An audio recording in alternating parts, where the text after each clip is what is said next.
Cara menjaga keuangan dapur rumah. Di saat harga BBM dan sembako naik, ibu-ibu harus tahu nih. Sebelum lanjut, tolong klik subscribe dan like ya Bu. Dan kalau video ini manfaat, bantu share ke teman-teman yang lain ya. Nah sekarang kita lanjut. Ketemu lagi nih Bu. Sehat dan gembira terus semua ya. Ibu-ibu apa kabar nih asupan gizi dompetnya? Karena jujur saja, saya sendiri kalau lihat harga cabai di pasar, rasanya kayak lagi lihat mantan. Jalan sama orang lain, alias bikin nyesek banget. Apalagi sekarang harga BBM naik lagi, yang otomatis bikin harga bawang sama telur ikut-ikutan pengen naik kasta.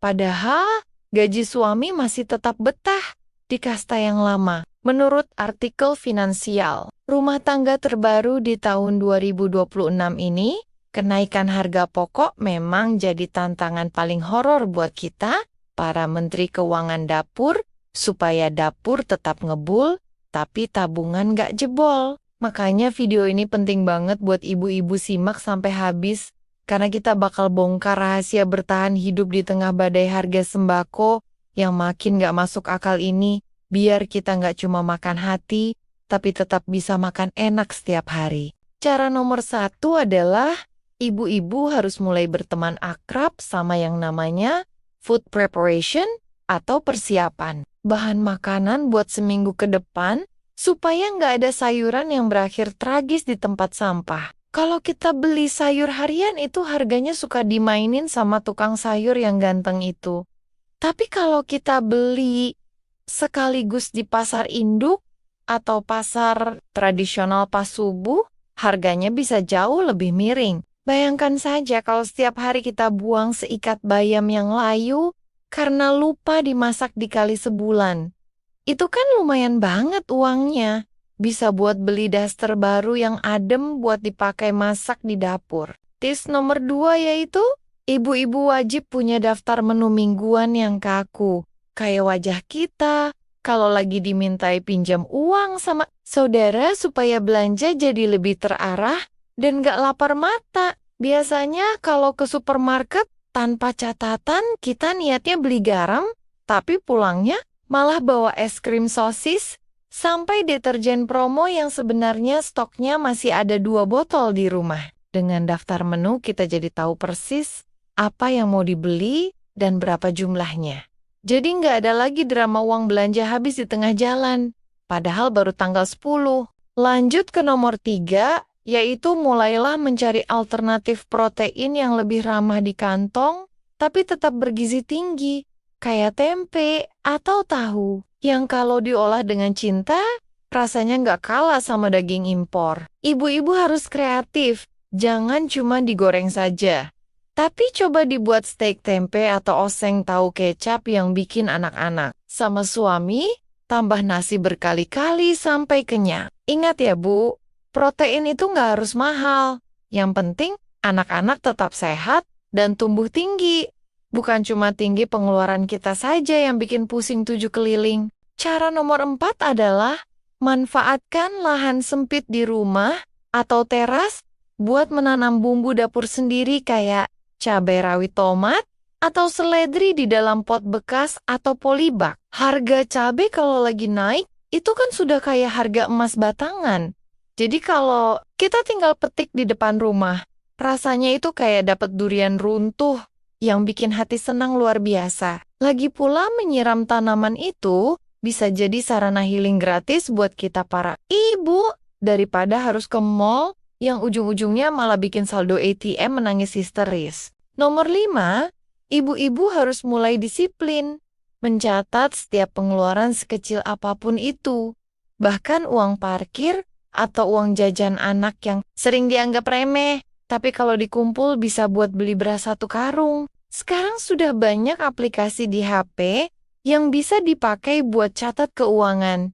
Jadi kita nggak perlu lagi bawa buku catatan besar kayak mau nagih utang ke tetangga sebelah. Dengan mencatat kita jadi sadar ternyata banyak pengeluaran. Bocor halus yang bikin uang kita hilang entah kemana kayak ditelan bumi setiap akhir bulan. Tips nomor 6 adalah kurangi frekuensi jajan di luar atau pesan makanan lewat aplikasi ojek online yang biaya ongkirnya saja kadang lebih mahal daripada harga satu porsi bakso urat. Memang sih malas masak itu manusiawi, apalagi kalau daster sudah nyaman banget menempel di badan.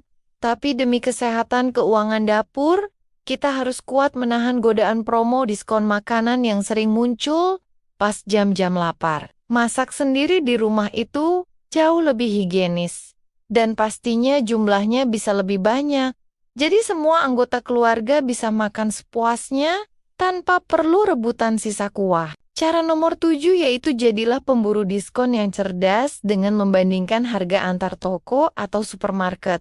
Tapi jangan sampai ongkos bensinnya malah lebih mahal dari potongan harganya. Ibu-ibu biasanya punya insting yang kuat.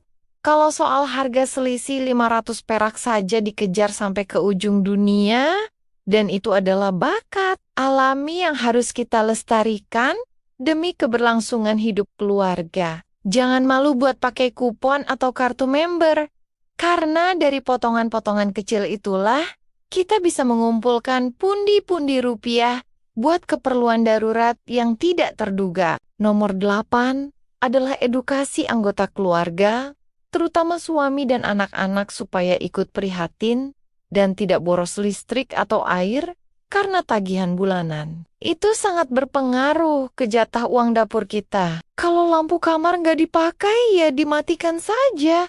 Jangan dibiarkan menyala. Kayak lagi ada hajatan sepanjang malam, karena PLN nggak akan kasih. Diskon cuma gara-gara kita lagi sedih, harga beras naik. Kerja sama tim dalam keluarga itu kunci utama supaya penghematan ini nggak terasa berat dan jadi beban buat ibu seorang diri yang sudah capek urus jemuran setiap hari. Cara nomor 9, ibu-ibu bisa mencoba sistem belanja grosir untuk barang-barang yang tahan lama kayak sabun cuci, deterjen, atau minyak goreng dalam ukuran besar yang biasanya jauh lebih ekonomis. Beli eceran itu memang terasa murah di awal, tapi kalau dihitung-hitung secara total, harganya jauh lebih mencekik leher daripada kita beli. Kemasan jumbo sekaligus untuk stok 1 bulan. Pastikan stoknya disimpan dengan baik, dan jangan karena punya stok banyak, lalu pakainya jadi seenak jidat,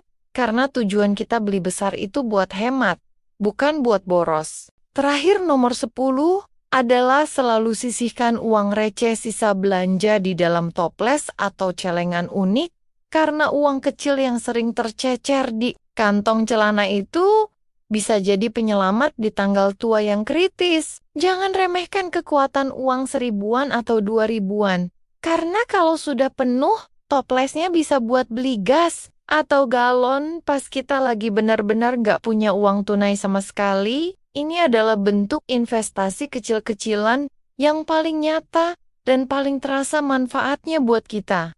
Para ibu yang seringkali jadi pahlawan tanpa tanda jasa di meja makan. Semoga tips sederhana ini bisa membantu meringankan beban pikiran ibu-ibu semua, dan jangan lupa bagikan video ini ke grup pengajian atau grup sekolah anak supaya makin banyak ibu yang terselamatkan dari stres finansial. Kalau ibu punya cara unik lain yang lebih ampuh buat menghemat uang dapur, silakan tulis di kolom komentar ya, supaya kita bisa saling berbagi ilmu sakti ala emak hebat. Sampai jumpa di video selanjutnya.